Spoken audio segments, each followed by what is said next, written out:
Hey gang, this week's episode is brought to you by the Arizona Office of Tourism. This spring, follow your favorite baseball teams to Arizona for Cactus League spring training. Amazing weather and landscapes, exciting outdoor adventure, incredible food. Arizona is the perfect home base for baseball fans. Plan your spring training getaway at visitarizona.com/spring training. Yes, that's visitarizona.com/spring training. And now here's our show. For the land of the free and the home of the flame.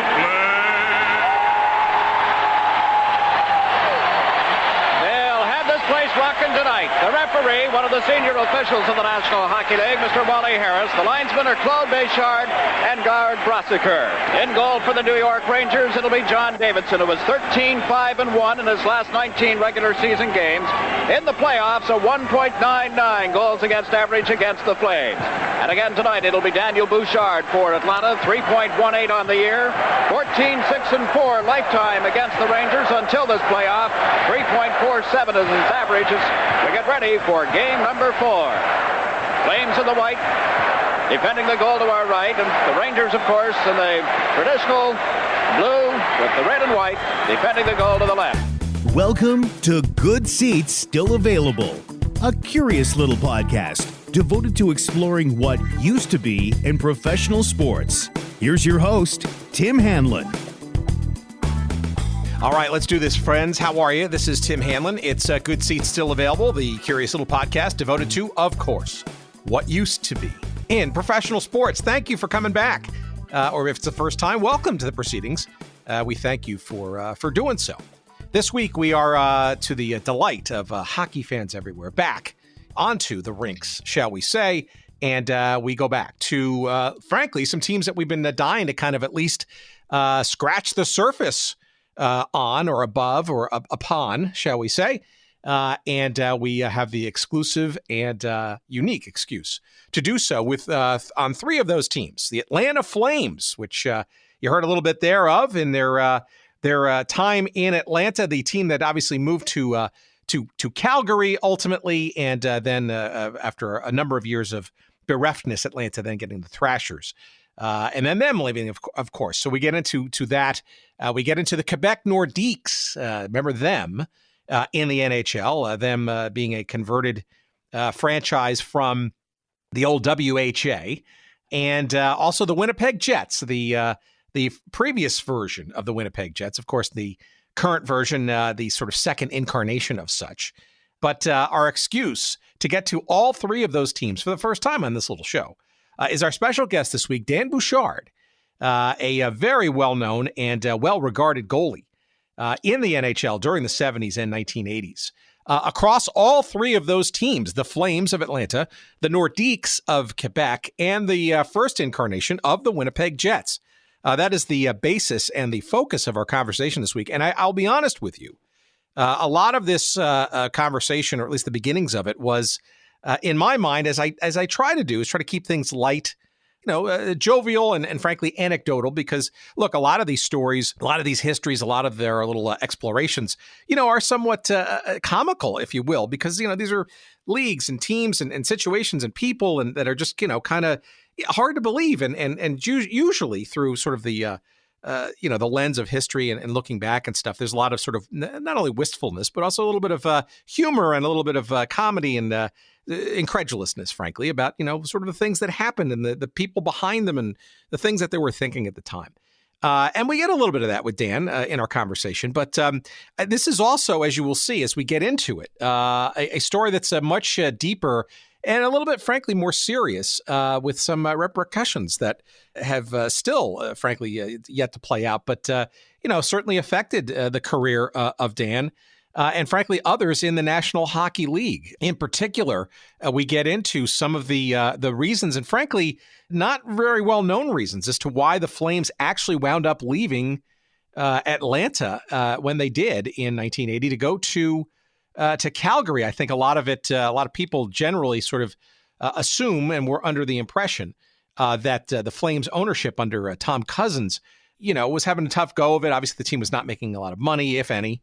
Certainly wasn't a solid presence in the Atlanta sports landscape. And again, some of that's a scene of the 70s and the 80s, early 80s, and the NHL at the time, but also Atlanta as a hockey market. We get into some of that. But frankly, Tom Cousins wasn't doing so well himself in the real estate business and that kind of thing.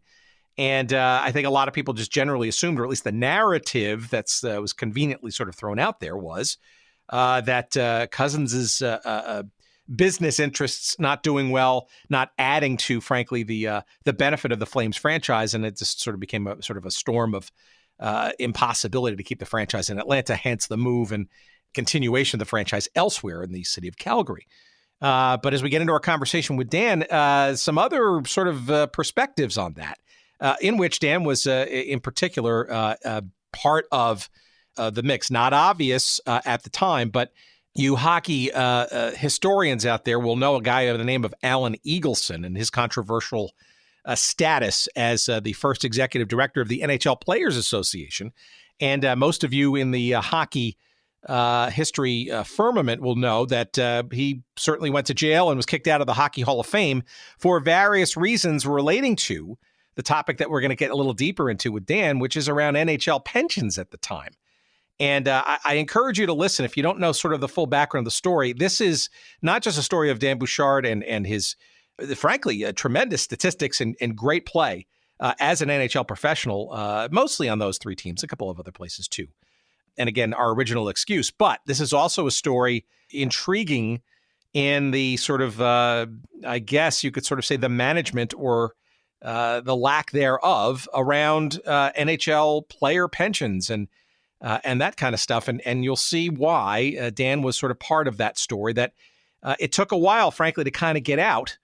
But we're going to get into some of the depth of all of that. And frankly, we'll probably give you a different sort of perspective as to maybe why the Flames left Atlanta, why Dan moved on as well to other franchises, and frankly, a bit of sort of maybe where the NHL has come from since those days. It's an intriguing conversation, one that was somewhat unexpected in terms of its depth and soberness, I guess you could say. But it's all entertaining, and we encourage you to give a listen in the next couple of moments with our conversation with the great and the amiable Dan Bouchard coming up in just a few moments. Please stay tuned; you will enjoy it, I assure you. If you want to remember, of course, the Atlanta Flames, or heck, even some of the earliest incarnations of the Winnipeg Jets and the Quebec Nordiques, well, we got two places for you to check out, and there are two of our great sponsors, of course. We've got some promo codes for you, too, and it's a great way to celebrate the memories of these teams. And the first we want to share with you is our friends at oldschoolshirts.com out in Cincinnati. And that's, of course, oldschoolshirts.com. And you want to use the promo code GOODSEATS for 10% all of your purchases when you go there early and often. And there's a number of really cool-looking Atlanta Flames T-shirts, a couple of different sort of creative takes. I think you'll enjoy both of them or all three of them. And there's a whole host of other stuff, too. All kinds of other sports and pop history and pop culture and all kinds of great things and memories in beautiful, well-crafted, and comfortable T-shirt form. There's new stuff just about every week. And the Flames of Atlanta are indeed just a mere scratching of surface of what's available for you in total, at oldschoolshirts.com. Again, oldschoolshirts.com. Use the promo code GOODSEATS for 10% off all of your purchases. We love our friends at Old School Shirts, and we encourage you to try them out and wear them proudly, why don't you? And then once you're done there, why don't you hop on over to our friends at 503 Sports? And of course, 503-sports.com. That's the website. Don't forget the dash. And we've got a promo code there for you, too, for 10% off all of your purchases. That's the promo code SEATS. No need to use the word good in there. Just throw in the word SEATS, S-E-A-T-S, and you will get 10% off all of your purchases there. And not only will you find some Atlanta Flames and Quebec Nordiques and I think original Winnipeg Jets T-shirts, but at 503 Sports, that is 503-sports.com, promo code SEATS, you will also find uniquely handcrafted, custom-made jerseys that will allow you to impress all of your friends. If you want to remember, for example, the Atlanta Flames in all of their glory, they got a couple of caps and T-shirts and stuff, but there is a smart-looking, painstakingly recreated Atlanta Flames jersey that will make you the envy of all of your friends, either walking down Peachtree Road or at the Hartsfield International Airport, or frankly, wherever you're going representing the great city of Atlanta. The Atlanta Flames jersey, uniquely and exclusively at 503 Sports. Again, 503-sports.com.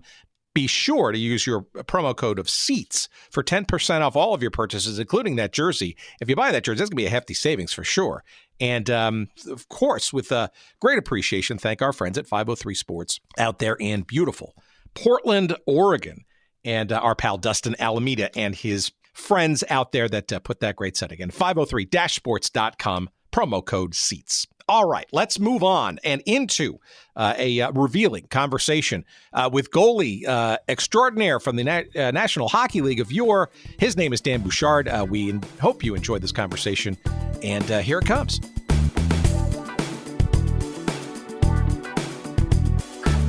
This little show that we've done for the last 2.5+ years has been sort of focused on teams and leagues, and no longer with us for whatever reasons. And you know, aside from your stellar hockey career, it seems like you almost specialized in teams that went away after some point. And I'm curious as to sort of some of those stories that you might remember, for better or for worse, around those. In particular, of course, you know, the Atlanta Flames, and which tends to be kind of a blind spot for a lot of people in the NHL. But if you don't mind, before we get to that, I'm just really curious if you can help our audience get a sense of how you got into the hockey thing altogether. Like, when did you know, when you were growing up, that you had the chops to go for it in the pros?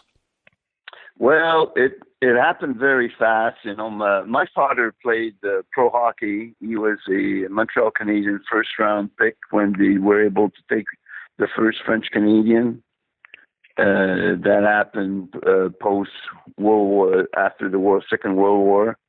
Canadian would take, had always choice of a free choice on the first French Canadian player in the province of Quebec. They could always have him for free. And that was something that was set up with the league. My dad ended up playing in 1947 in the U.S. Hockey League, in Dallas against, they used to play against the Detroit farm team and Chicago farm team. And anyway, he ended up not finishing his career. He played for 3 years in pro hockey. Then he ended up going back to Canada to play in the senior hockey league there in Quebec, in Northern Quebec, Northern Ontario League. And he ended up playing hockey and baseball, and kind of lived his typeful life. And I was born in 1950. And in 1961-62, I went to a Pee Wee tournament in Quebec, and had a lot of success, you know. And when I came back, he asked me, "Well, did you like it?" "Oh," I says, "I think I'm going to become a hockey player." So he says, "Well, look, next year you're going to go back. Let's see how you do." So the next year I went back, and I ended up being the starter. They won the game. I had like 60 shots, and only gave up a goal. And when I came back, I told him, it was fabulous. There was 11,000 people, and it was great, And I says, I know I'm going to be a hockey player. So he says, we'll make sure. So then he made me write my dreams. That Sunday we went to church, and after church he gave me hockey cards, and he gave me 3 goalies. He gave me Glenn Hall, Jacques Pont, and Perry Sawchuk. And he says, these are the guys you got to copy. You got to mimic somebody. You got to study these guys, and you got to follow how they live their lives, and why they're successful and why they're there. And so I got all kinds of books, started to read about him. And then that summer he sat me down again, and he asked me, he says, now you're 12 years old. You're going to have to start to play junior hockey when you're about 15, 16. You're going to have to leave home. You got to be able to write everything down. So he made me write everything down. Then he says, normally is the way it is right now. He says, with the new 12 team in the NHL, he says, you should be drafted in 1969. So he says, you're going to have to that year as a draft year, and he says, you got to get ready to write down your goals, what you're going to be, your skills, what it's going to be. And so he made me write down everything, and he called it my map for life, for my life. So that's how I became a hockey player. I had he was like a little bit ahead of his time. You know, a lot of people get paid to do things like that, but I was a kid who listened to his dad, and it paid off. Well, what a gift, right? I mean, and probably in retrospect, too, right? Indirectly, it was a gift, and it was indirectly, I saw a man. He would see me playing junior hockey, and then when I started to play pro hockey, you know, he saw me play, and he was very. You could see that he was happy for me, but indirectly, he could see himself having done just as much as me. You know, he was just stifled because at one time he was giving an ultimatum by my mom, you know, to whether it's going to be the family or, you know, you can play pro sport. And he took the family. So that was a stifle man. He lived it all his life. And indirectly, when I started to play in the NHL, well, I was able to let him in and let him be part of it. And that was the good side of it. Yeah. And that's, I'm sure he probably, you know, given your lineage and your exposure to sports and he's probably a wistfulness, right? Obviously to see his son succeed at the highest levels, but yet also sort of, I guess, you know, recognize that, you know, the proverbial I could have been a contender himself, right? Yeah, exactly. But, you know, he told me when I left my first year I left for junior, I was 15 years old. I was moving to a place called Shawinigan, Quebec. He said to me, I'm going to tell you the 11th commandment. Don't BS yourself. And, you know, when you're 15, you wonder, what is he saying? And he was saying, there's only one person you cannot lie to, is to you. He says, you got a dream, you got a map. He says, if what your map should tell you how you're going to make a decision. And I think that was the best advice I could ever have. For sure. Why goalie? And when did you decide like a goalie was the position? Well, I was 7 years old, and I was playing for in the neighborhood in Montreal called La Salle, and I was playing for a small parish. You know, we had the parochial school, and we had parish, and we had a league hockey team there. And Jacques Lemaire's father was my coach. Wow. I was 7 years old. Jacques Lemaire was playing then for the Lachine Maroons, Lachine's Maroons in the Metro League in Montreal. And his dad was my coach. And his brother was playing hockey with me also. And we played one game. We started when I was 7. And we were playing a game. And one day we're playing a game, and all of a sudden no goalie. Because it was too cold, and the goalie, I always remember his name. His name was Michel Theroux. Well, Michel Theroux didn't show up. And he says, we don't have a goalie. I said, oh, yes, we do. Like in the jiffy, I was dressed. And I played goal that game, and, you know, everything went very well. And the next game, Michel Theroux found out that I played goal, so he showed up and said, I want to be a defenseman. So I became a goalie, and also I had an uncle that was a goalie. So, you know, I had a precedent to follow. So it was a lot of fun for me. So junior hockey was your path then, right? So how did the pros come about? It seemed like you were... Well, junior hockey was my path, but you see, I was living in Montreal, and there was the Forum, Montreal Forum, who owned the Metro League. They kind of had a monopoly on everything. They had a monopoly on all the midget hockey players. They had the monopoly on all the bantam hockey players. When you hit 14, if you were any good, they tried to sign you to C-Form. You're sort of like in a syndicate almost, right? Well, if you signed in the C-Form in the Montreal Forum, you know, system, you belong to them. Just like in Toronto, it was the same thing. You signed a C-form with Toronto Maple Leafs. Well, you belong to them if you were in the Toronto area. See, that's why those teams in those days had big monopoly. And that's why the U.S. team was not always as strong as the Canadian team, because they didn't have as much hockey players. And so they had to go in Canada, and that scouts would be willing to sign guys to C-form. And that stopped in 1968. That's how it was controlled. It was monopoly. And when I was 15 years old, there's a guy called Cliff Fletcher who came to my house with another guy to sign me. And his name was Caron, Doc Caron. It was with Montreal Canadiens. And he came to my house and he told my dad and told me, he says, if you don't sign the C-form, he says, you can't play in Montreal Island. We're going to blacklist you and all that. And my dad literally threw him out in the yard, in the front lawn. And I was 14 when that happened. Well, so you clearly, though, at that point knew that you had some talent where people were fighting over you. So that had to be a good sign for you, right?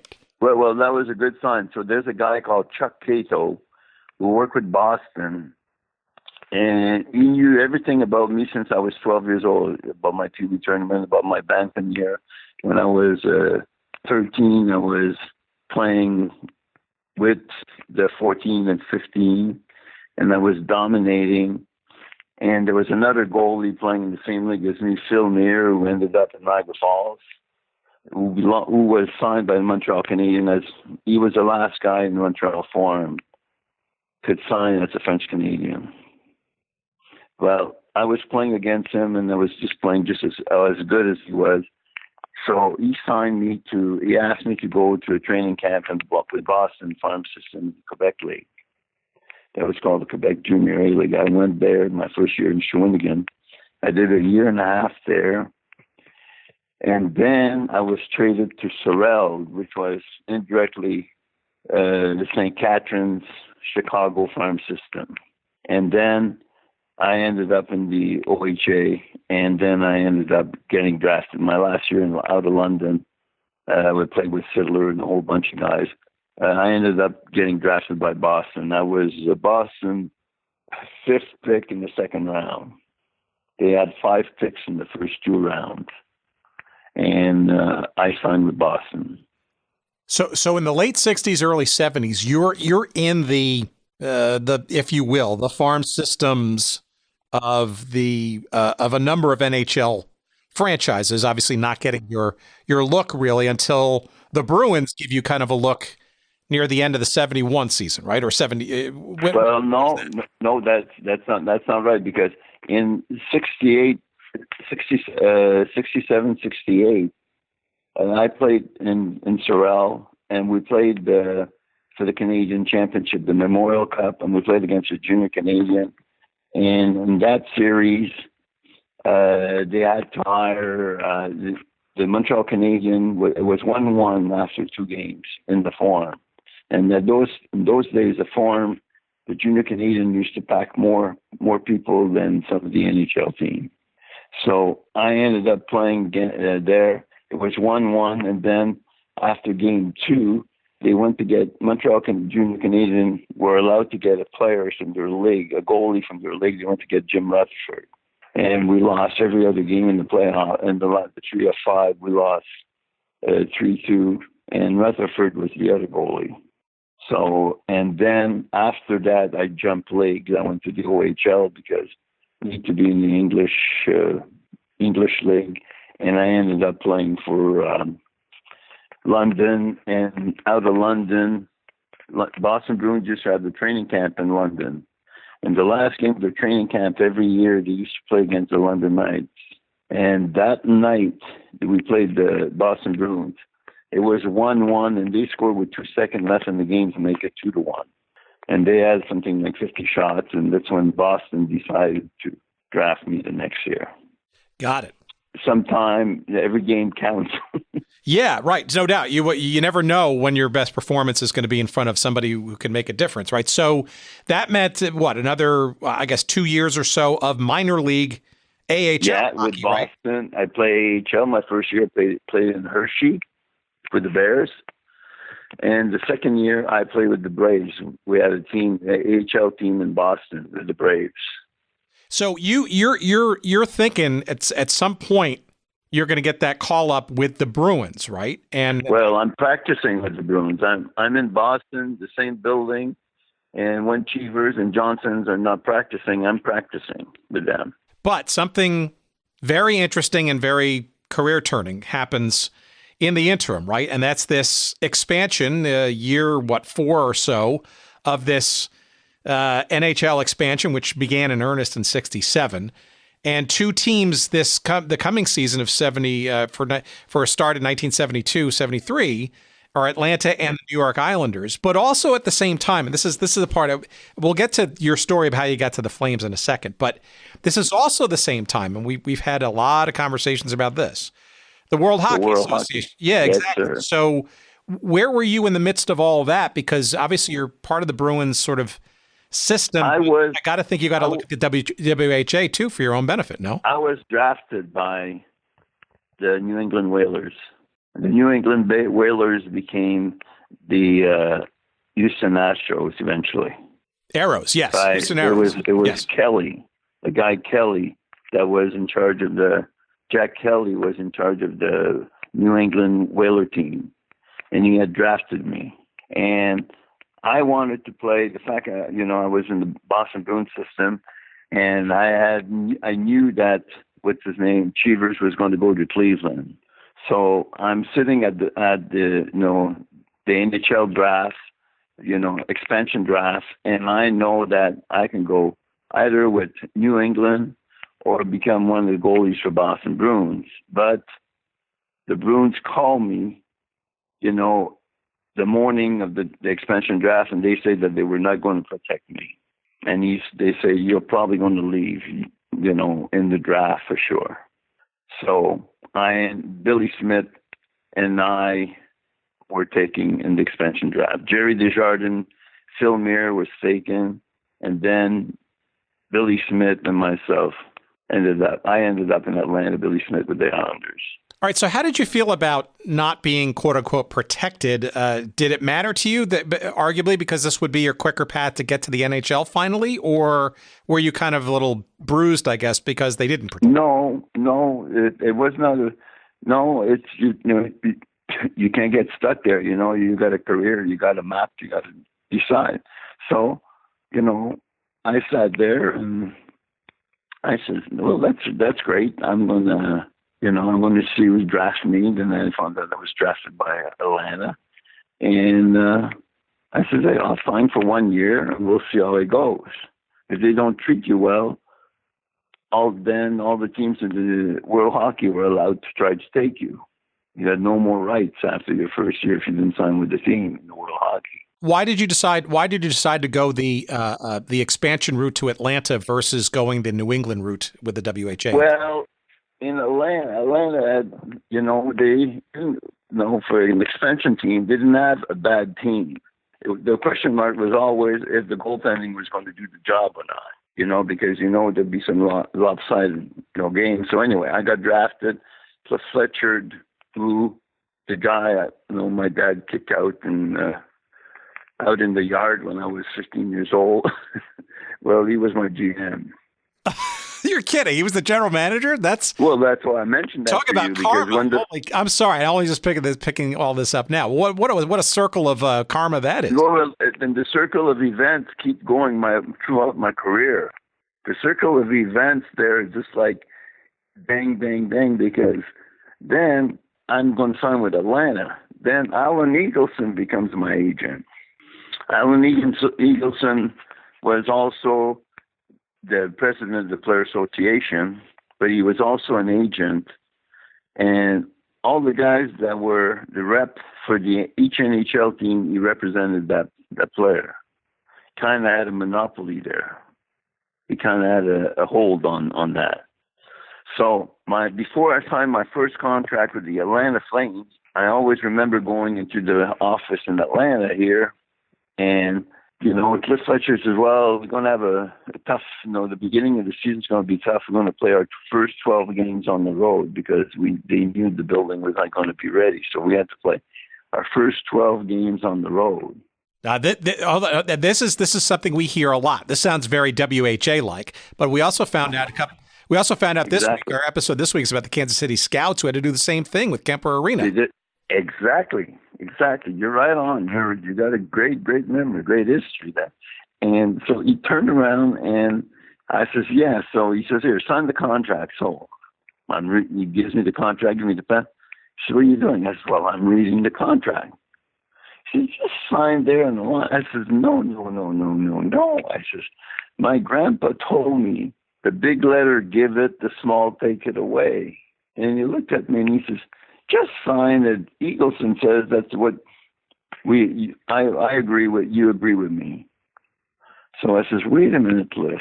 And I'm reading it and I said, Cliff, there's a mistake in this contract. I told the Eagle, I says, I'm calling Eagleson. I told Eagleson I was only signed for 1 year because I want to see how it goes this year, how you guys want to treat me. Because I knew that they had already signed Phil Myre for 3 years. So I said, well, wait, I'm signed for 1 year and that's it. And, he looked at me and he says, wait a minute, we'll get Eagleson on the phone and get Eagleson on the phone. And then the secretary, Ann White, that also followed the team's Calgary, Ann White was in the room there and Eagleson says, you blinkety-blink frog, like a frog, what's a frog? So, yeah. You know what? It's a French Canadian. It's like the N word in it's a derogatory, of course. And he says, you just put your name, you just signed that contract and screw off. And I says, Eagle, you misrepresented me. I'm going to sign this contract for 1 year. Don't you send me a bill. I'm going to sue you for malpractice. Then he says, you blinkety-blink fraud. That's going to be the only year you play in this league, and I'll make sure of that and all that. So Ann White is listening to everything and all that. So I says, point well taken there, Alan. I says, I won't forget that. So I signed for 1 year, and that year we almost made the playoffs. You were drafted very high in that expansion draft, but you were so explain to me the other goalkeeper in all of this mix, right? Because Phil Myre, he was Montreal Canadian. He was with Montreal Canadian.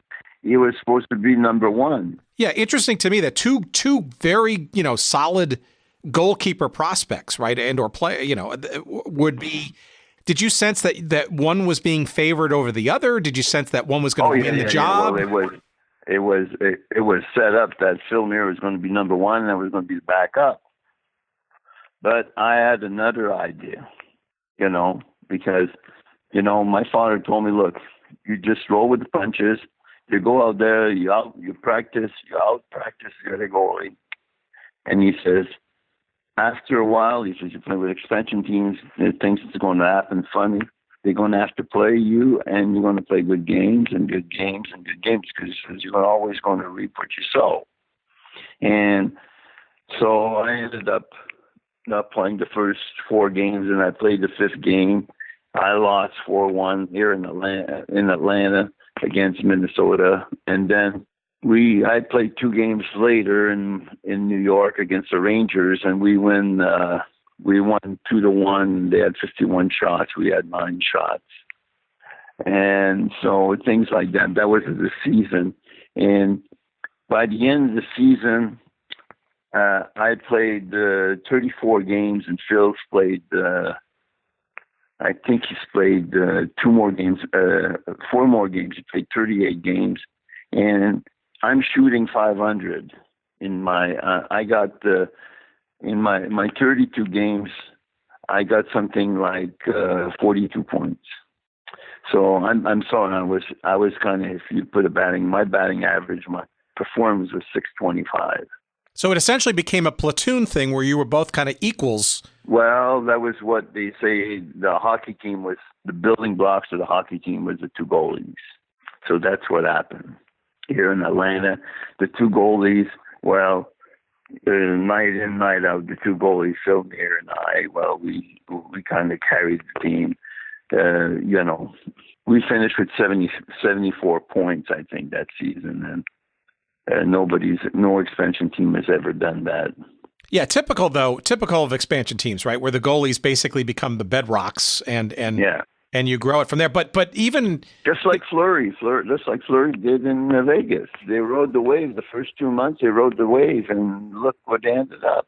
Well, so explain to me the Flames, because they were, to your point, they were, I think they kind of outperformed, at least on the ice, everyone's expectations of what an expansion team should be, right? On the ice and in the stands, because when the Flames were shipped to Calgary, okay, indirectly I'm responsible for that.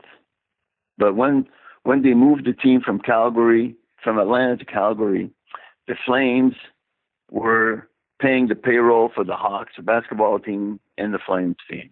Okay? Explain that to me, because there was joint ownership there, and we'll probably get into that. Yeah, there was a joint ownership, but Tom Cousin owned the team, and he had 3 other partners, and they also owned the Hawks, the basketball team, and he was using the pro teams to put Atlanta on the map as a city in the South.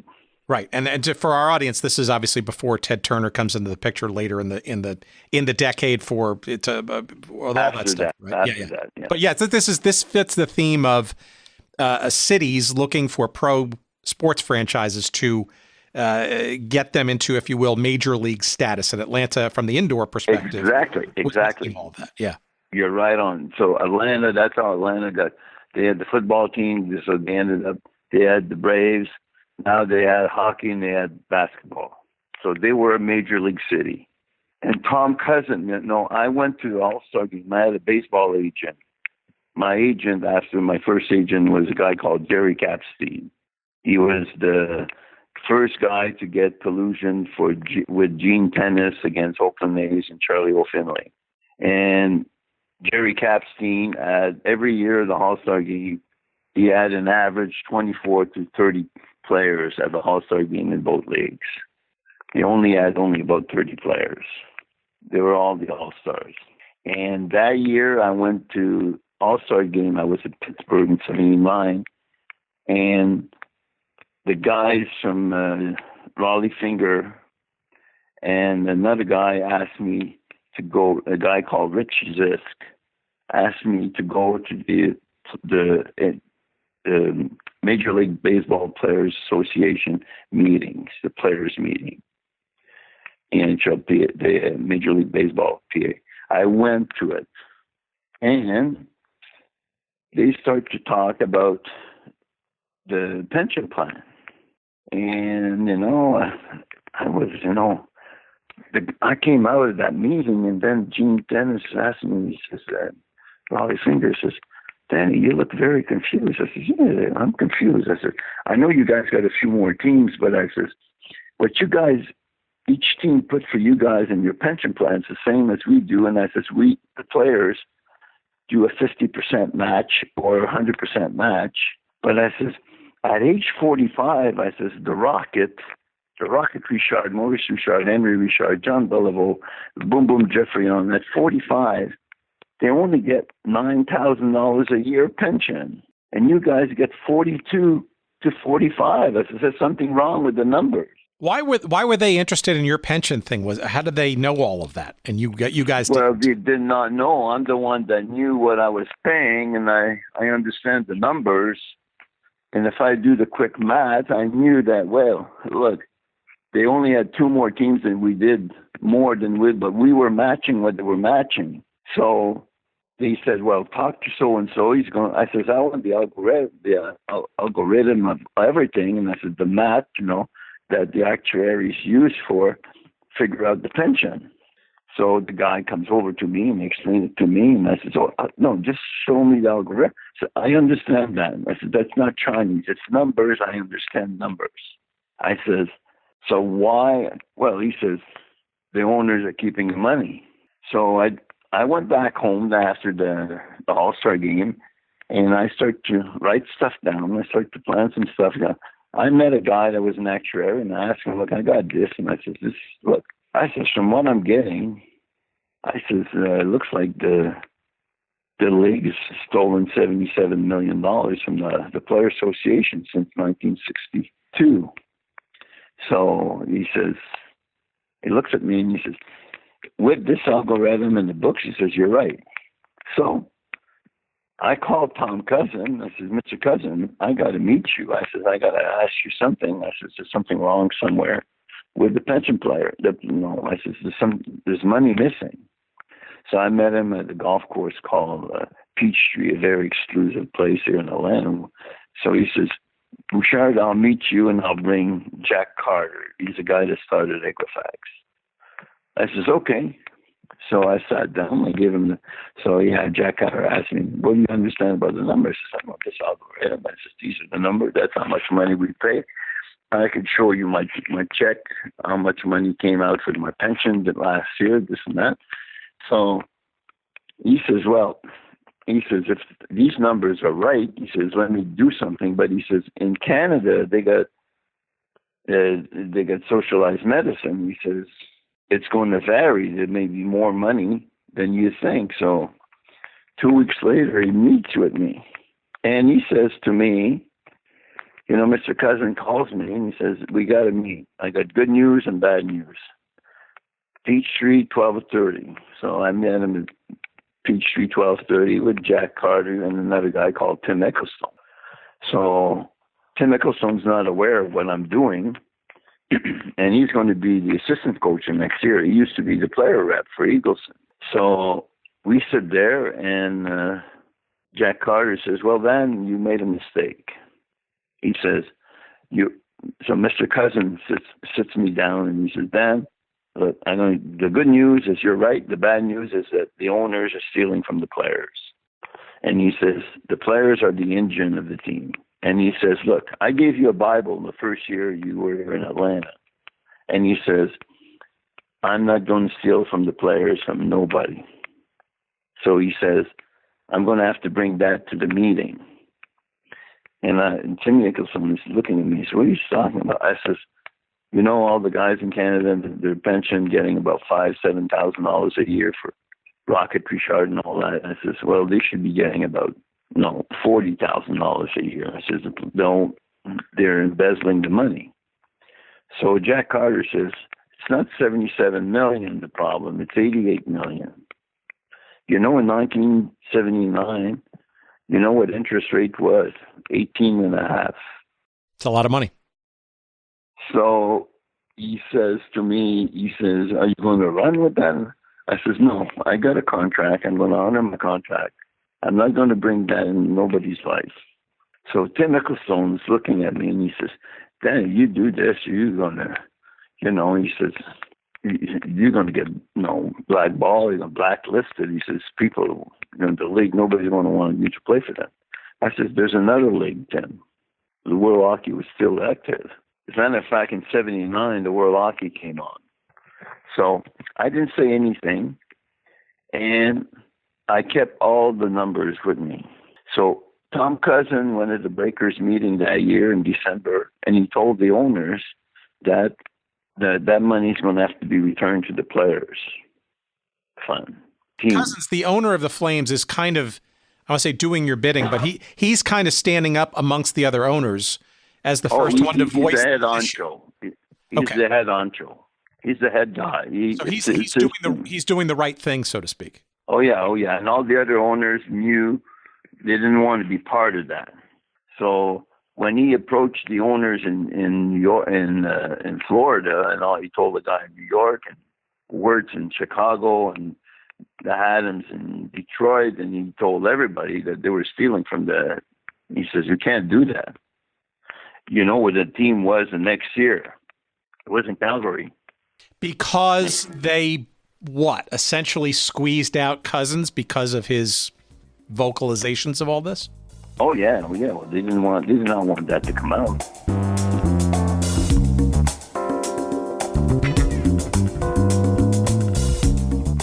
All right, what's this? The Arizona Office of Tourism Spring Training. Oh my God. Hey, this spring, follow your favorite baseball teams to Arizona for Cactus League Spring Training. Amazing weather and landscapes, exciting outdoor adventure, incredible food, Arizona. It's the perfect home base for baseball fans. Follow your favorite baseball teams to Arizona for Cactus League spring training. 10 stadiums, 15 Major League Baseball teams, and 75-degree temperatures. Awesome. And all 10 stadiums are in the greater Phoenix area, all within 50 miles of the city.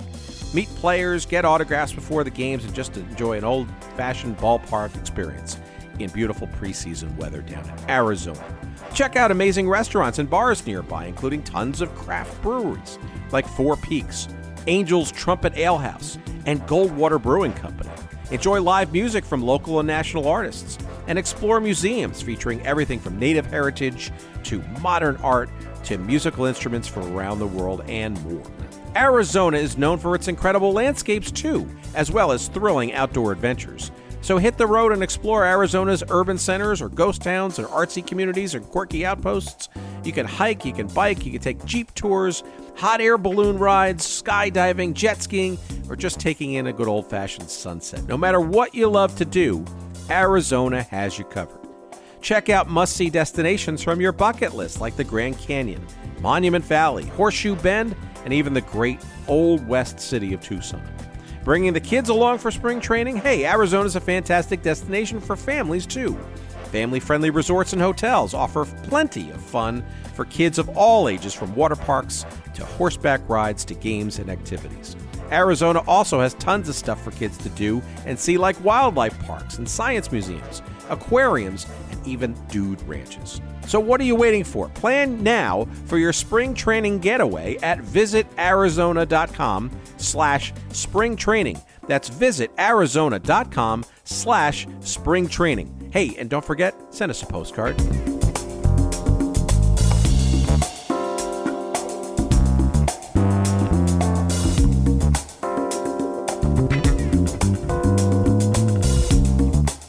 But the team had also had some struggles, right, financially as well. I guess that's... No.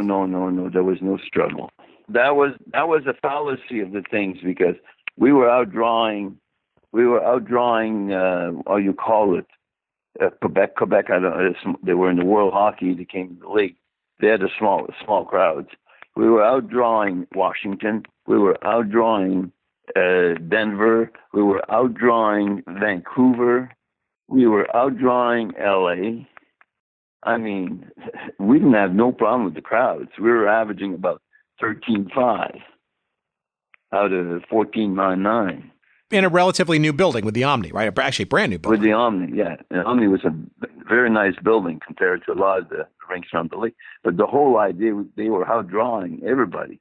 But the issue that they said, well, we'll put the team in Calgary, because I remember leaving Atlanta, going to Calgary and playing that barn, the corral. I mean, that was kind of a joke. That was a step down. We were in the Canadian city, but there was only 6,400 people at the game. So, okay, but there were efforts to buy tickets and distribute them to the. It didn't seem like it was. Maybe at the gate, yeah, but it seems like that it was. There were some hints of financial instability during those years, or were you just unaware of it? No, the economy was bad because of it was 18%. No, the inflation, there was, the mortgage rates were 18%, and all that was the problem. And you know what? Cousins got $20 million for his team net. And the $4 million that he still owed on the $6 million franchise, he never had to pay it. So it became a convenient way to rid the league, the league to rid them of the sort of the rebel rouser, right? And also absolve of the. Well, all right. Before we get it to Calgary and that stuff, so that's a very interesting. I guess, did you ever determine why and how this pension money situation started in the first place? I mean, was there did it ever get rectified and or corrected? Well, nobody ever talked about it. Like Cousin says, you woke up the dead. You're bringing something, and he says if you start to talk about it now, you're going to end up in trouble. Your career could be jeopardized and all that. So, I signed a 1-year contract my first year in Atlanta. Then there was the president of the team was Bill Putman. Then he gave me an 8-year contract. The second year I was in Calgary, I got an 8-year contract, and nobody had ever heard of an 8-year contract. But Capstein had gotten me an 8-year contract, and the contract was ratcheting it from so much money to where I made the 8-year, I make $140,000. But he also was able to get me $250,000 of cash up front that was non-taxable, so I could get me a house, I can get me some investment. So it was a little bit ahead of a lot of people's time, you see. So I'm sitting on an 8-year contract. I'm not going to jeopardize my contract. Yeah, you had some leverage. So okay. So tell me about the fans and the reception during those years, because hockey was a white hockey. Look, I'm not a racist, but hockey was a white sport. Yeah, well, still kind of is, sadly. Yeah, but I know, but in Atlanta, the Flames were hit. The Flames outdrew the Hawks, and the Hawks were living off the Flames crowds. And anyway, it was so good. I never left. Well, you guys were also among the expansion teams that kept rolling out in the 70s in the NHL. You guys stood out almost from the beginning as being not only decent but actually competitive. Yeah, we always made the playoffs. Right, but the knock against you guys always was, right, that the playoffs was always kind of your playoff. You know what? One year we went to L.A. We were playing L.A. at best of 3, and L.A. scored 2 goals, and I didn't even have we scored 2 goals. We scored a goal and a half, and we had less than half a goal a game in the 2 games. We lost the first game in L.A. 1-0. And we came back, and it's 0-0 after 3 periods, and we lost in overtime, 1-0. We scored 0 goals. How you win the playoff? We scored 0 goal, Yeah, so, you're defending from all those goals. You can't go up and suit up and score them yourself too. I mean, and that was always the knock, you can't play in the playoff. They can't play in the playoff. And when I left the Flames system and I went to Quebec and got in the playoff, well, that was a different story because we had guys that could score goals, and the goalie looks better in the playoffs.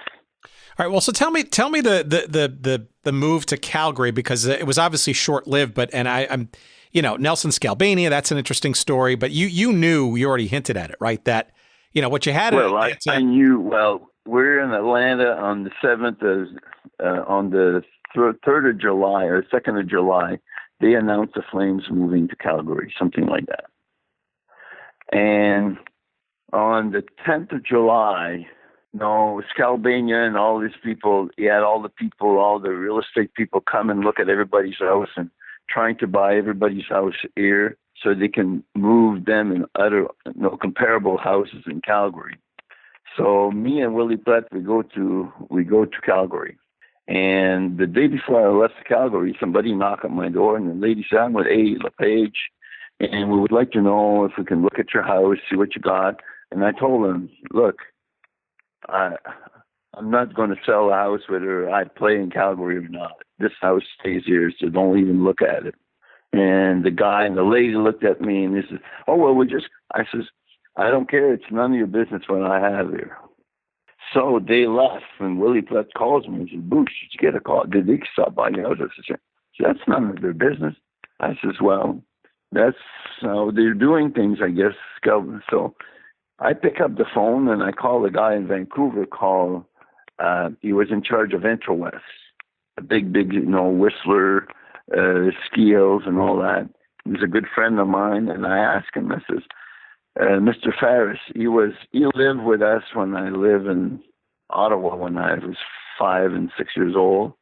Well, this guy was a boarder with my family, and he ended up being a big businessman in Vancouver. So I call him and I says, "Who's Nelson Scalvania? I'm going to Calgary." He says, "Look, I'll give you the book on him." And he gave me all the information. So I remember me and Willie going to Calgary, and we went to the corral. When we went to the corral, the rodeo just finished.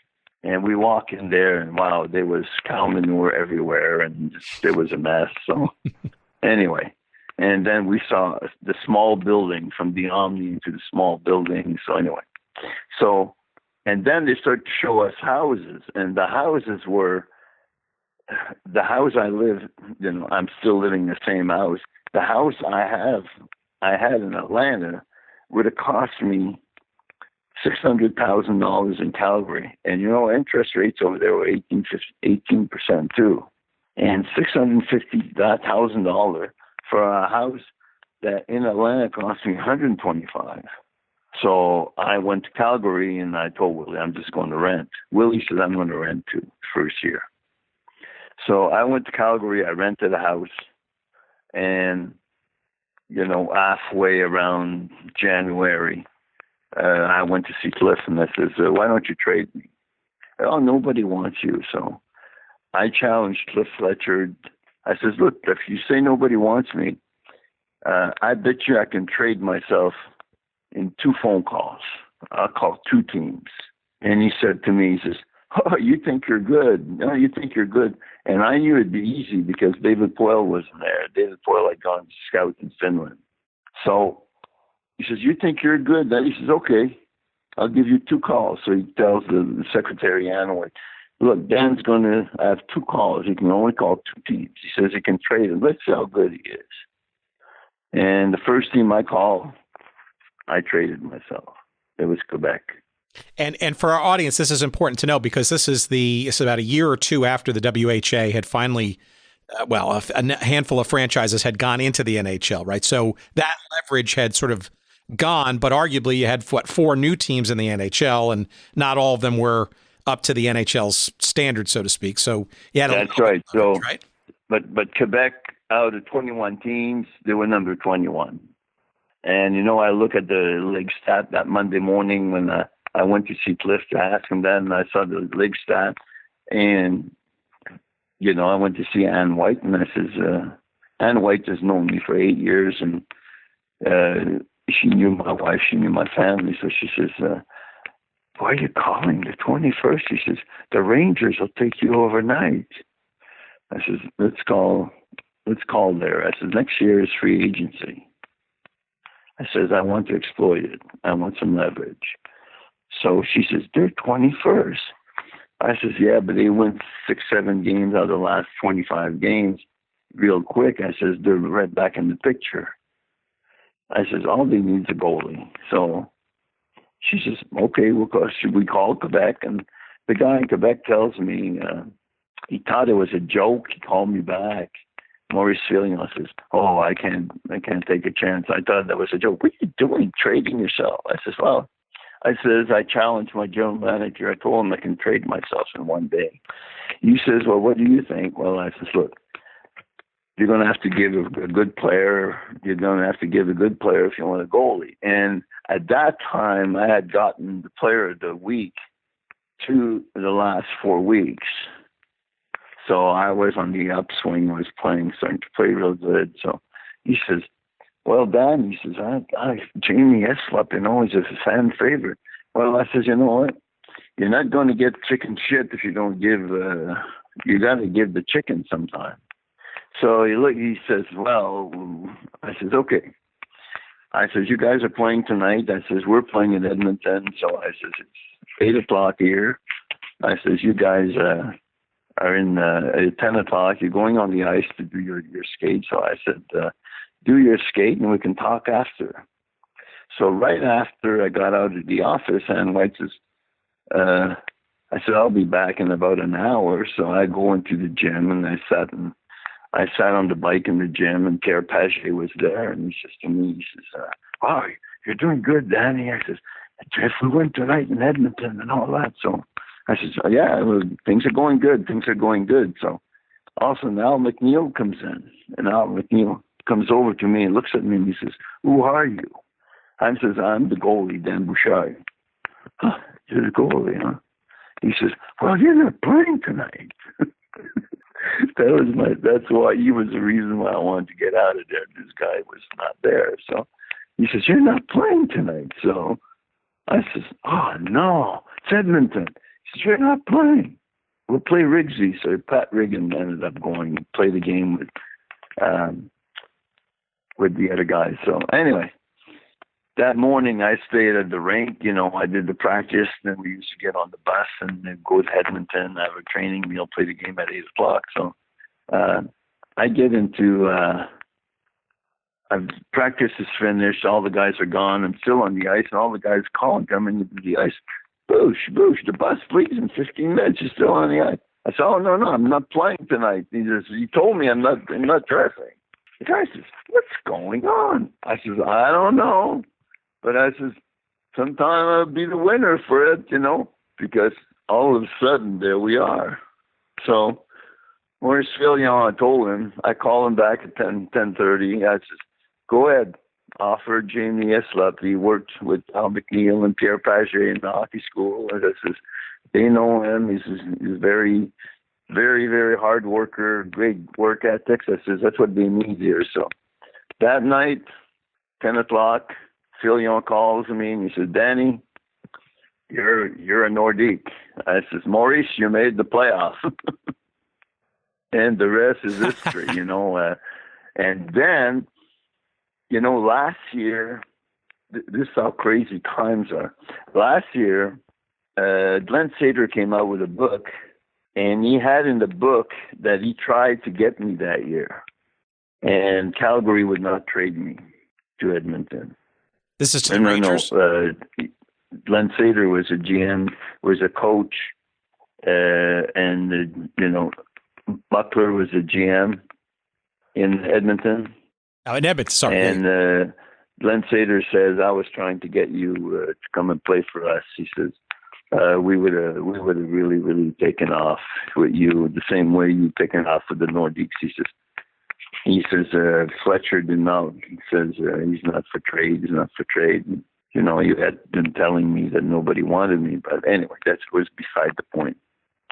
So that year, we finished the season. I got in Quebec. There were 28 games, and I played 26, and I was 24-1-1. We made the playoff, and we got eliminated by Philadelphia in best of 5 in 5 games in overtime. It almost feels like you kind of almost had the same sense of almost like joining the expansion team in Atlanta, right? Where you knew for me that goalkeepers were going to matter, right? In terms of building up how to get to the next level. You know what? That year, when I joined Quebec, you know, that year they had 3 guys that scored 50 goals. 4 guys that scored 50 goals. They had one of the Stastny. They had Jacques Richard, Buddy Cloutier, and Michel Goulet. Sure. Imagine that. They had 450 goal scorer. And when we were here in Atlanta, you know, we had 3 guys that had 50 goals. You know, Guy Chouinard had 50 goals, Bobby McMillan and Eric Vale had 50 goals here in Atlanta. Well, plus you're also playing in Quebec, which is frankly just, you know, a stone's throw pretty much from where you spent your early years, right? So it kind of probably almost felt like coming home. There was financially is dreadful. Certainly. Financially, it was dreadful because, you know, that 62% tax.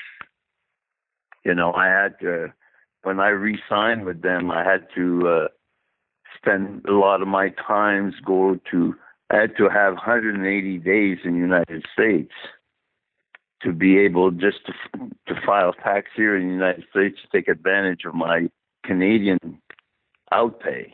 So it was, you know, I was kind of playing Donald Trump with the taxes there, but there was a way around it to where I could recoup about 12-15% of that money that I didn't leave on the table. So financially, it was not that great of a deal. But career-wise, it was excellent. So tell me about Quebec, the Nordiques, obviously one of the smallest, if not the smallest market in the NHL at the time. The fans, obviously, it's a historically very deep and rich hockey culture, right? So that's certainly something going for you. You couldn't compare Quebec and Atlanta. Yeah, so juxtapose that for me. Give me a sense of what the Atlanta cosmopolitan scene versus Quebec. It was like somebody would go and play baseball in Milwaukee, and then he goes to play for the Yankees. And then you had the big rivalry with Montreal Canadiens. Every time Atlanta went to play in the Montreal Forum, it was a mecca. All the players seemed to be intimidated. It was the Forum. When the Nordiques went to play in the Forum, all the boys felt at home. They all grew up around Montreal.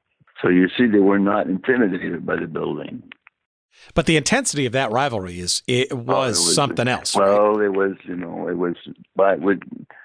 was one brewery owned one team, one brewery owned the other team. You knew that.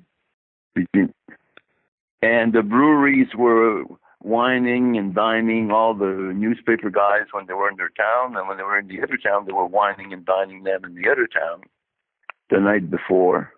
And it was like, when we played the series in '82, when we eliminated them, well, they said that the aqueduct in Montreal and in Quebec, in between periods, they could see the water go down because everybody went to the bathroom at the same time between first and second. Yeah, how much did the NHL kind of? I mean, it's obviously a different era, right, back then. But the NHL today. I mean, if you imagine if you had that rivalry today, I mean, the NHL would make a marketing meal out of that, right? Because that intensity was. Well, they would because you look at a team like Arizona. Look how they had nobody in the building for the longest time. Yeah, or Florida. And look at the Panthers. They got nobody there. And, they could fill that. Look, with all the TV and all the stuff going on and the gambling, the betting, you see, what's happening in Quebec, it's that the Canadian teams don't want another team to go there, to Quebec. That's the real crux. Now, why is that? Because I was going to get because all the betting money, they got betting on the sports in Quebec, in Canada, legalized betting, and then there's all the TV rights and all that, and the company that wanted to get the team Videotron, well, they own the whole Eastern Canada. They're like Comcast Eastern Canada. And the Montreal Canadiens don't want to lose that market. You see, it's all dollars, all politics. Because the Nordiques, that new building that went in it several times is gorgeous. And they could make a team live there just as good as Vancouver the last 2-3 years. And nobody in there. You were on the ice during the infamous Good Friday massacre. Do you want to talk about that? Because I'm not sure. I want to use this for our listeners as evidence of just how intense this this rivalry was in the 80s between the Nordiques and the Canadiens. But this was this is something that is just infamous in league history as one of the more bitter on ice spats that ever happened. And you know what? It was not just the fight itself. They had nothing to do with it. It's the way the league. You see the Montreal Forum and the NHL was in Montreal, and the way that the league stuck their nose in between the second and the third period, and not the referee take the decision, and the league took the decision and all that. That's what happened. They screwed up the whole game because it was a very, very innocent thing. Because the guy that got knocked out, Jean-Mel, when he got knocked out by Slager, these two guys played together in Quebec and they were roommates for 3 years. They were the best buddies. And what happened is Mario Tremblay tried to cheap shot Slager. And Slager avoided the check, saw him coming. So Slager turned around and was going to punch Mario Tremblay, who was a real instigator. And as he threw the punch, Jean Mel put his head trying to get in between the two, and he got completely knocked out. That's out. First of all, that's how it started. Jean Mel's trying to be, brawl breaker, gets knocked out, and then the bench cleared. And I remember I didn't fight because, look, it's 2-1 for us. Why should I fight? This was during a playoff series. It was a Game 6. Yeah, it was Game 5. It was Game 5 Game 5 of the best of 5. And the second period was kind of winding down when sort of the first sort of altercation happened. But it seemed exactly. There was only about a minute and 30 seconds left in the period. And that's when it happened. And we were winning 2-1. And Mario was trying to steam his team up. And he missed his check. And Slager was going to punch him. And the other guy jumped in and gets knocked out. And then the bench cleared. And the guys was trying to get me to fight, and I had 2 guys who were sent from the bench to make sure I didn't fight. Don't fight, stay there. But what happened is each team had 5 guys thrown out of the game. So, the vice president of the league came in our dressing room, and the chief referee says, you can't go back on the ice. Get undressed right now. We want to see you undressed right now. So, but they didn't do the same thing in Montreal Canadiens. So the 5 guys supposed to be suspended from Montreal Canadiens came back on the ice and started a fight with some of the other players on the ice, of which 2 more of the Nordics player got thrown out. The league never talk about it. So are you hinting that maybe the league was kind of putting their thumb on the scale? Well, of course, it was a form. Because a year after, we ended up going to play the Canadian. We ended up playing the Canadian, and we beat them in overtime, Game 7. And you know what? It was just like poetic justice, really. It was so. Anyway, it was just like, but that was always, Montreal. To go and play Montreal Forum was the Mecca, but with Scotty Bowman, he had the guy that was the help for the equipment, help our manager for our equipment. Well, he used to come in at night and measure all the sticks. Scotty Bowman had this guy could get in the dressing room and he'd go and measure all the sticks, and we figured him out. We had a guy that played for us at the Flames, Larry Romanchuk. And we used to tell him, put your 2 illegal sticks and we'll leave the other ones in the bag. And he had made a little mark on them. And so Doc, his name was Doc. And so Larry Romanchuk went on the ice. It's 2-1 for us. And Larry Romanchuk goes on the ice and they start to measure the stick. And, they could measure the stick how it was. He was a quarter of an inch under being oversized. So, Scotty Bowman saying, that stick is illegal. So I walked to the bench and I says, Scotty, we changed the stick. We know Doc measures the stick at night. I says, you got caught there, buddy. And Serge Savard was standing there and he was laughing. He was saying, no way. I says, yeah.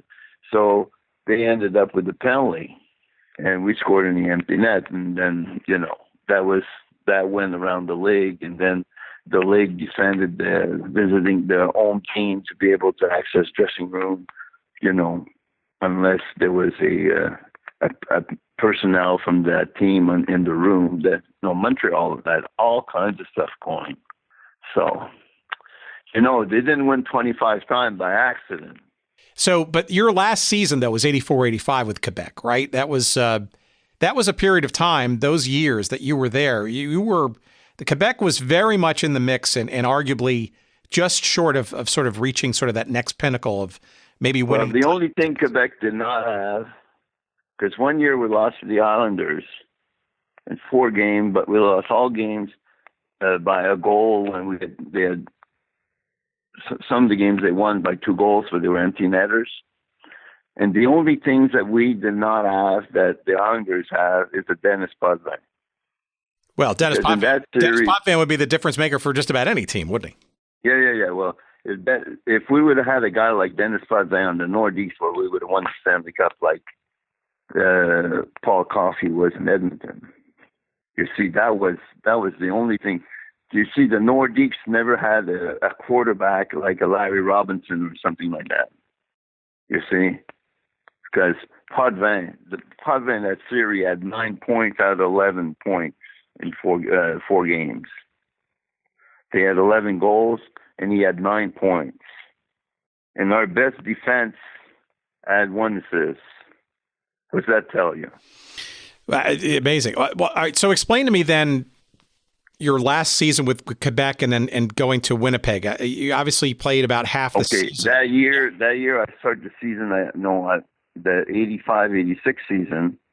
I go to training camp and I start to do training camp and things was going. And then, the coach Bergeron calls me in and he says, well, I would like you to, the third goalie, I want you to bring the kids up and all that and so on and this and that. And here I am, one of the best paid player on the team. And, he wants me, that's the job he wants me to do. So I said, sure. So I started the season and we play one game. We win one game. We lose one game. After that, we lose 3 games in a row. He puts me in the goal for 2 games. We win 2 games and the team gets going again. And he would put the 2 other kids, which I didn't mind.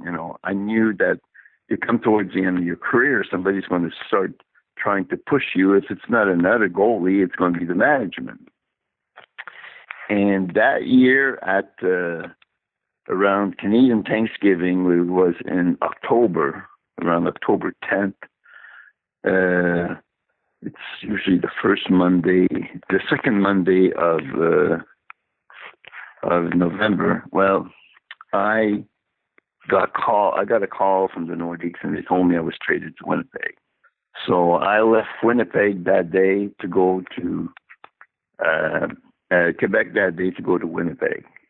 And when I got to Winnipeg, do you remember that show on the radio? It was called "And Now the Rest of the Story"? Sure, yeah, Paul Harvey. You remember that? Well, that's the rest of the story. I ended up in Calgary, and guess who's picking me up?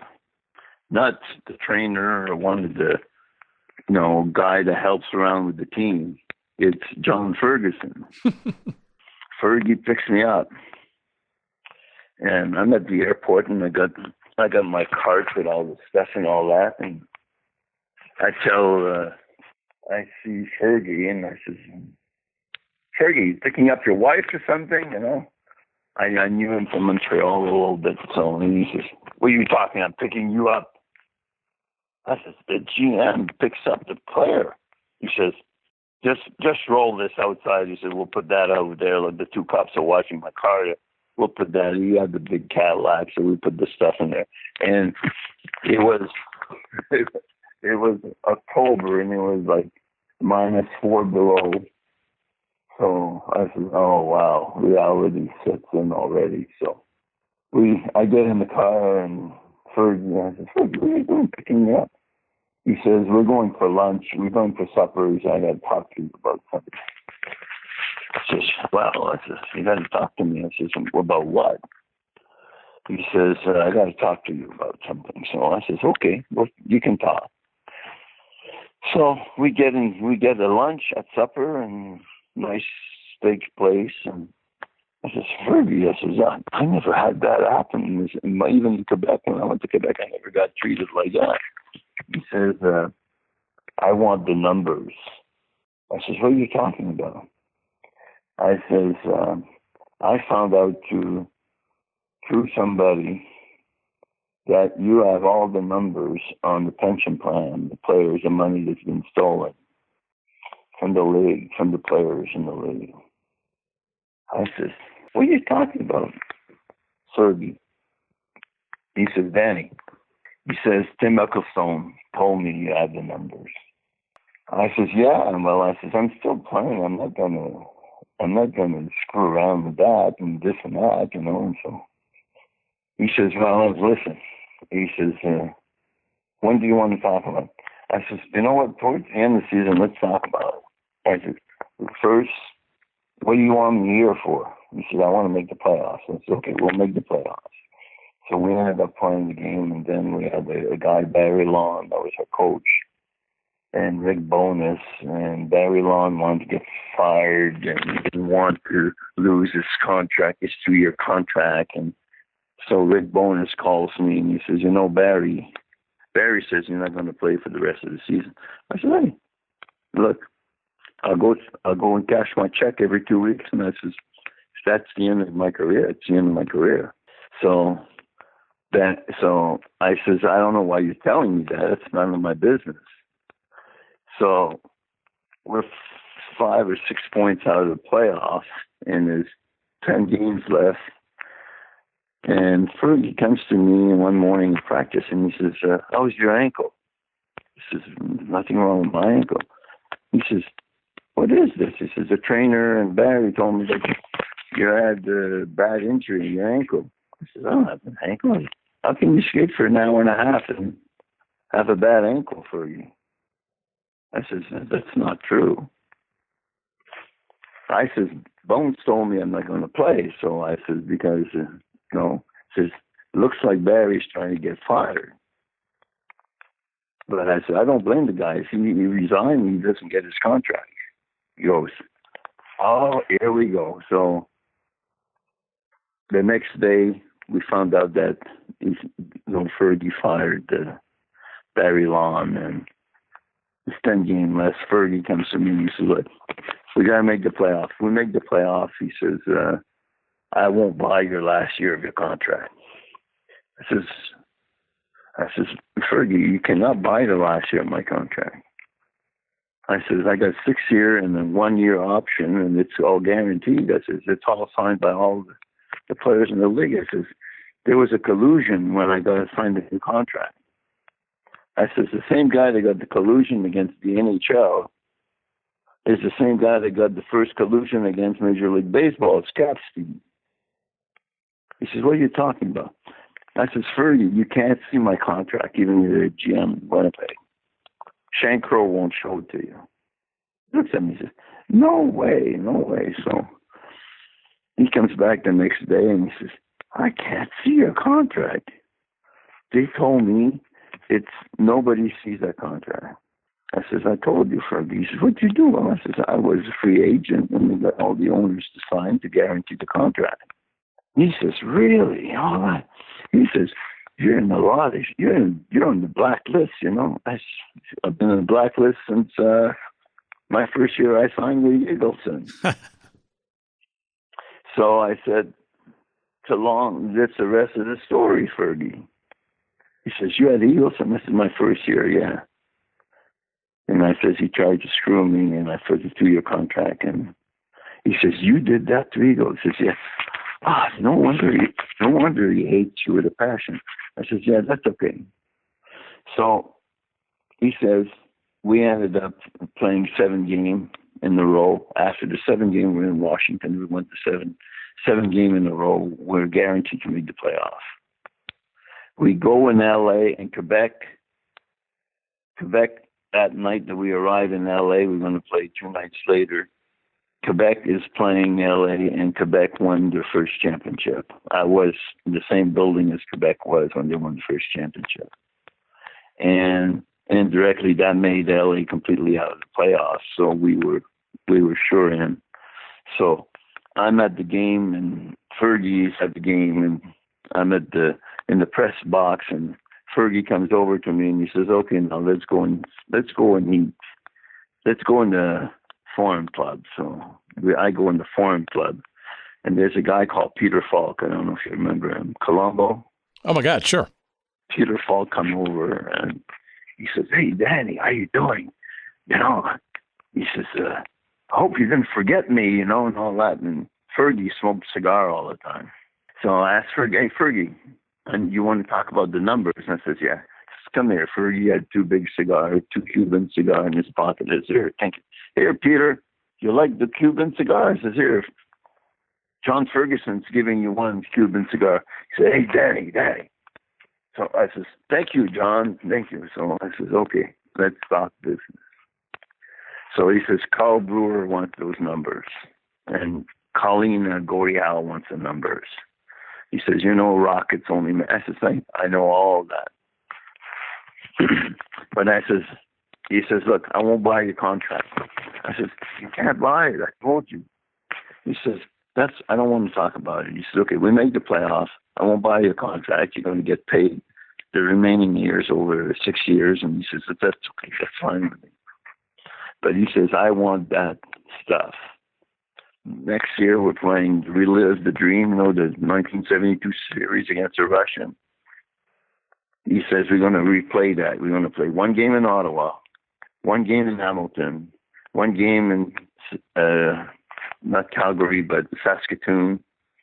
And he says, one more game in Sudbury.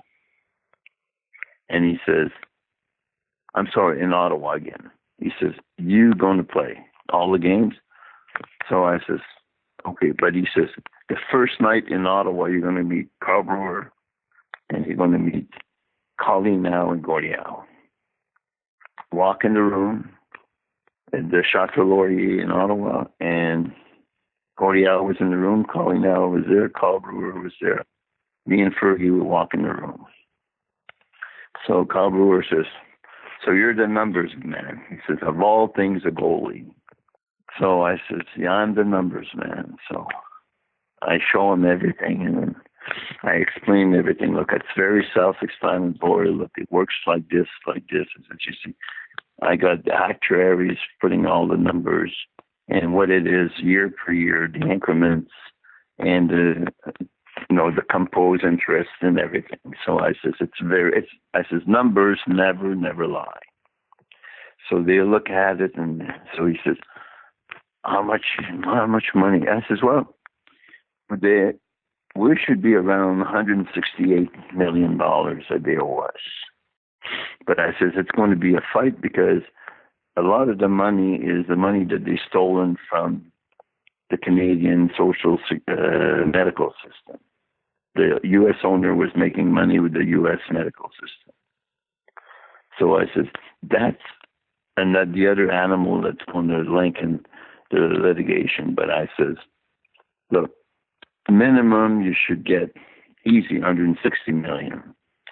In 1991, we settled for $144 million because Carl Brewer was dying of cancer, but that night when I opened the door to get out of the Chateau Laurier to go and eat with the rest of the players, guess who was at the door waiting for me?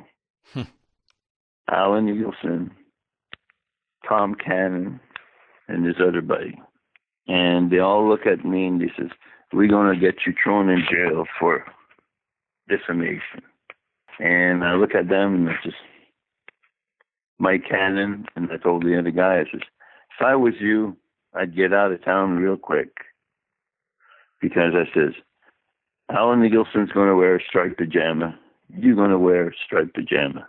Those numbers that I gave them, they don't lie. It's printed in stone. Numbers are always printed in stone. I said, you guys are going to jail. The other guy was Sam Simpson. And they all look at me and they say, so Eagleson says, I'm going to have you. You're going to be in jail no time, Bouchard. No, I says, look, Eagle, you crossed me my first year. I says, it's funny how the roads cross again. But I says, I'm the top prong on the cross. And the rest is history. He ended up going to jail for it and all that. But nobody but John Ferguson knew about the numbers and Eagleson. Once those numbers came out, nobody knew that I had the numbers.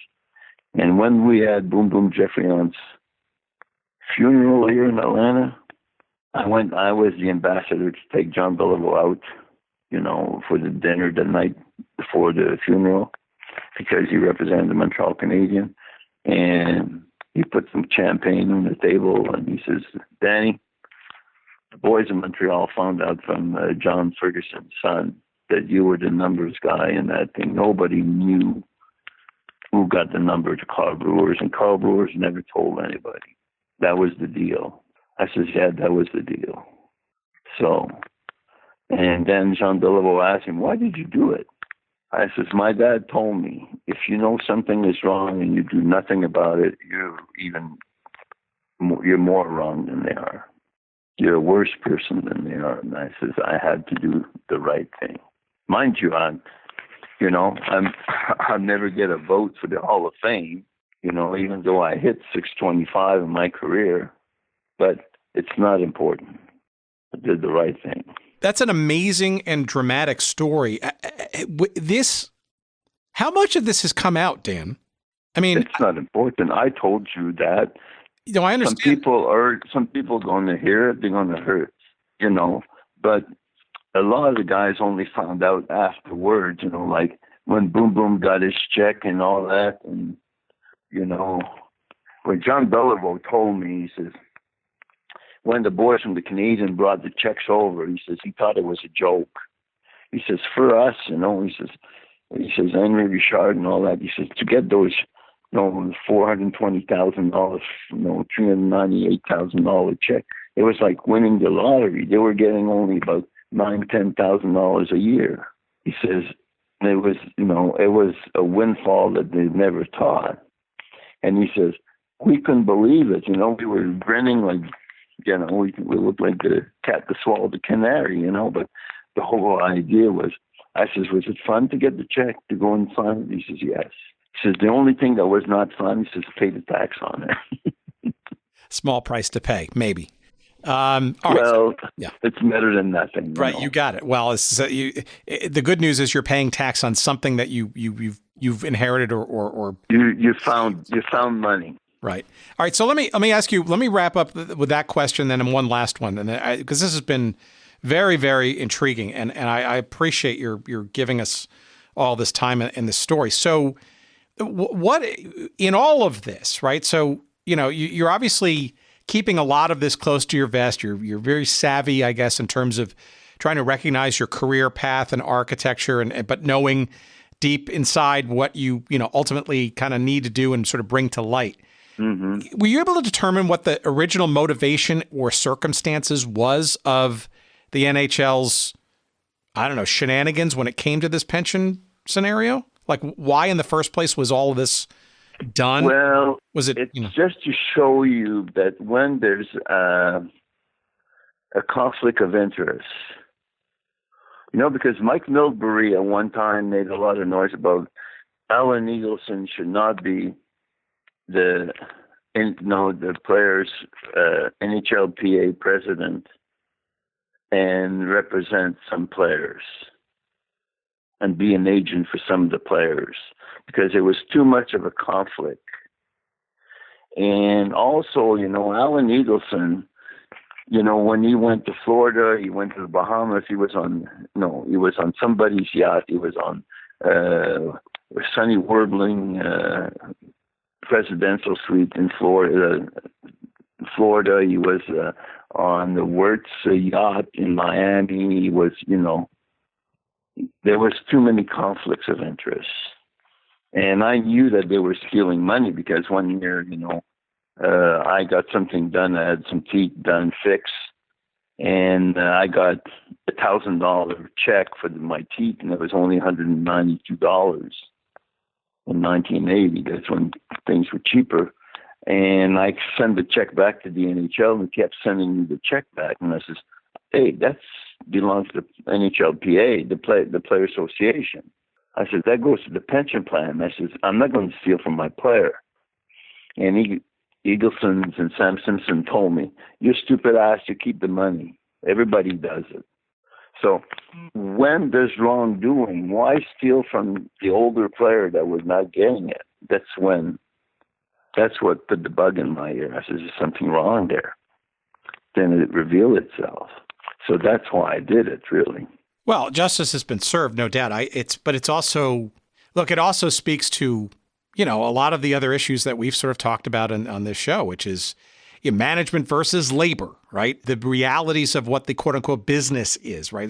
Even more acute now, right? How many times has the NHL had player stoppages and work stoppages? I mean, to the point of shutting down entire seasons. I mean, probably, it's probably the most dramatic over the last 20 years is the NHL, right? And probably again in a couple of years, right? Yeah. So that, I mean, in many respects, this is, doing the right thing is not always the. And you remember the last shutdown lasted fairly long, and the guy that was in charge of it for the Player Association and NHLPA, well, he did a great job, because he was also making sure that there would be the right gratuity paid to all the players, even though the new players are making so much money.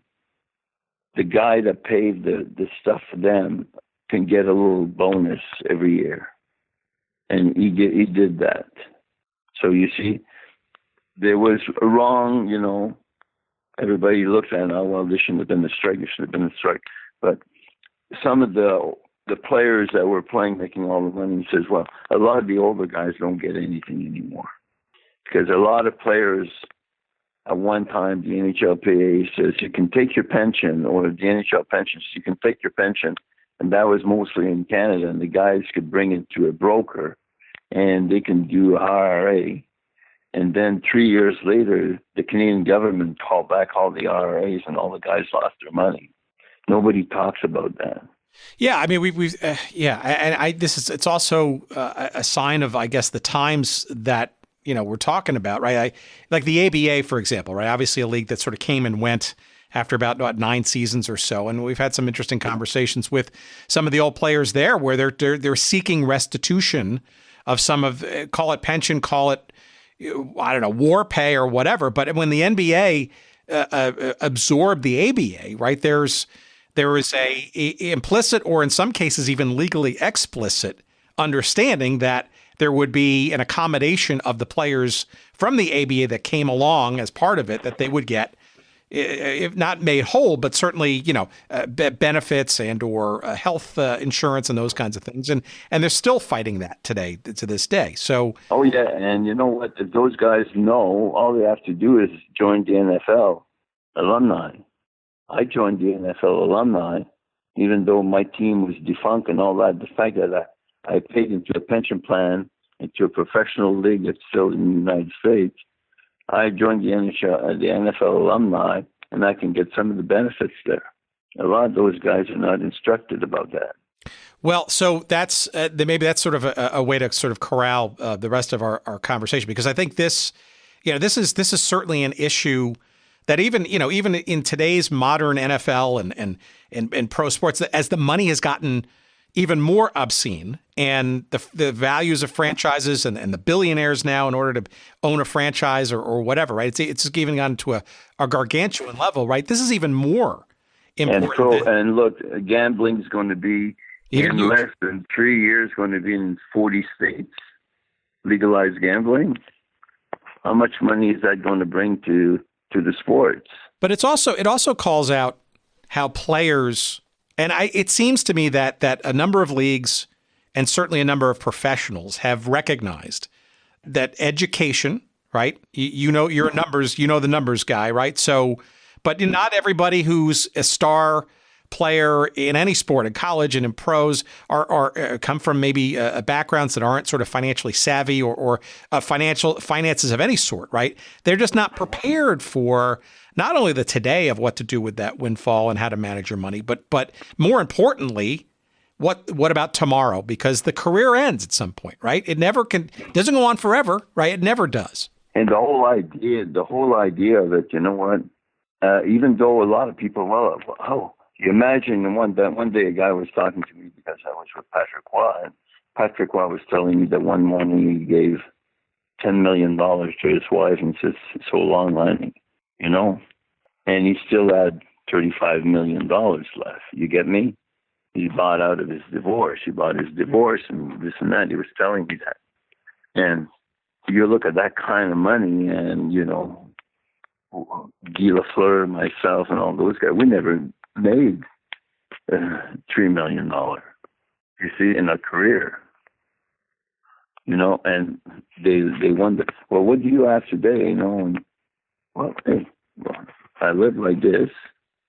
I can't complain, and that's the whole idea. But it's just the way, the time you come in is the time you come in. You got to do the best with what you got. All right, let me ask this one last question, and this has been great, and I appreciate all of this, and I look forward to getting this out there for our audience. So let me give me a sense then from your perspective, right? And I think it's very unique, your perspective, given the time you were in the league, the teams that you were part of, as well as the bigger story that you were involved in, and frankly still are, arguably. What is the current state of the NHL? I mean, you're looking at a Seattle team coming in at $600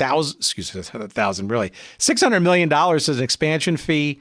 You've got a number of cities that are still eager, perhaps, to take some of the Phoenixes or the Floridas if they're willing. Like I know the folks in Kansas City wouldn't mind. I know Quebec wouldn't mind. Nobody saw, I don't think, the success of Las Vegas so quickly. But what do you think of the NHL and its current and or future trajectory? Are you excited about it? Are you worried about it? Has it gotten too big, too fast? What do you think? Well, look, the way they got the salary cap, what are they, $139 million now, something like that? The salary cap? What's the salary cap in the NHL? Yeah, it sounds about right, but I don't have the specs in front of me. Yeah, anyway, just something like that. If they have it, they have the TV rights, they're having, look, they must be making money, or they wouldn't stay in it. And you look at the Vegas team. The Vegas team came in the first year, and they proved one thing. If you have the best scouting, you know how to scout, you got a good coach, and you have, naturally had good sport ethic. Repetition is, success is repetition.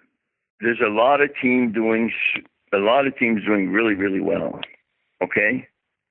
And you look, I think the state of the NHL is, indirectly in Canada, the teams are all solid. In United States, I think there's about 16 that could collapse. If there would be a bad economic crisis, those teams would collapse tomorrow morning. In Canada, they would survive because of their TV rights and their structures and everything. But the Canadian teams are never going to keep their good players because of taxes. That will always be the same. The good players that makes a lot of money, they're always going to end up going south. And until that structure is taken care of, that hurdle is taken care of, well, I think, right now the economy, wow, our economy is fabulous. Look at the interest rates, 3.6% mortgage rate. I mean, when I started, it was 15% mortgage rate. So you look at that, and it's only as good as your economy. A league is only as good as economy. I think you've actually stumbled onto something even so I tend to very much agree with you, right? We are cyclically overdue, right? Take politics out of it it's just economic cycles that we're overdue for some kind of, shall we say, course correction or just general pause, I guess, in a mm-hmm. and we'll see how and when that shakes out and whatever. But I don't think you're off base at all. Not only with regard to the NHL, but just about every major sports league. Look at major soccer, for example, right? Every major sport, because look, what happens if the Democrats come in and they want to go socialize? What's going to happen? The worst thing that happens in a socialized country is corruption. How can that destroy sports overnight? That's what, when I look at all those people making comments about socialism, tax this, tax that, you know what? That's going to, overnight, that could change everything. Because all of a sudden, when the governments tell you how you're going to live, even your pro athletes, a lot of stuff's going to go out the window. Well, even if it's not policy, it's also just it's discretionary income, right? When people have less discretionary income, right? And look at the average ticket prices, look at the suites, look at the VIP, look at the subscription television. Hey, look, lots of revenue streams. But right? What is the cost to go to an NHL game? It's crazy. When the Thrashers were here, they had the tickets $110. For on the one side of the building. Okay, $110, and the team that Atlanta put on the ice was fair to ordinary, okay? And the whole idea, well, that's the way they say they can still make money because the building makes money. But what happens if the economy is bad, okay? You look at the whole spectrum. You look at sports. You even look at the, entertainer. Everybody's going to take a hit. That's people don't look at it, but the things that makes the table turn every day is your economy. And if it collapses, what happened in 1929 when it collapsed? What happened to sports? It's no different. All right, my last question. Where's your book? When are you going to put a book out? When are you going to write stuff? Oh, I'd never put a book out. Really? It sounds like you've got some stories, and then some. No, I got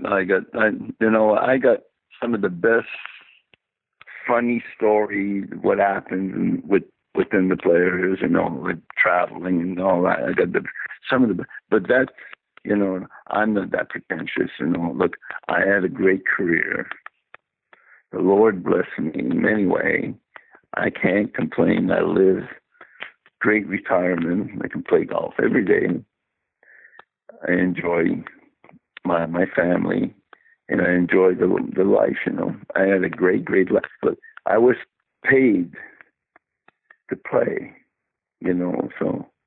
And after my career, even though I had brain surgery and all, I work in rehab with all the concussion player and all that, and that's my fun part. I give back, but I'm not that pretentious. I think people that write books, I find that pretentious, especially if you're an athlete, because too many people, like I was a goalie, all those 5 guys in front of me always been part of my success and my joy of playing. So I don't think I'm better than they are. And I had many, I had about 7 people that asked me. I got 4 guys in Canada, 2 guys in the United States. I don't think I write a book. But my stories are very, very to me. And if some people listen to your show, a lot of them will never know. They'll never heard that before.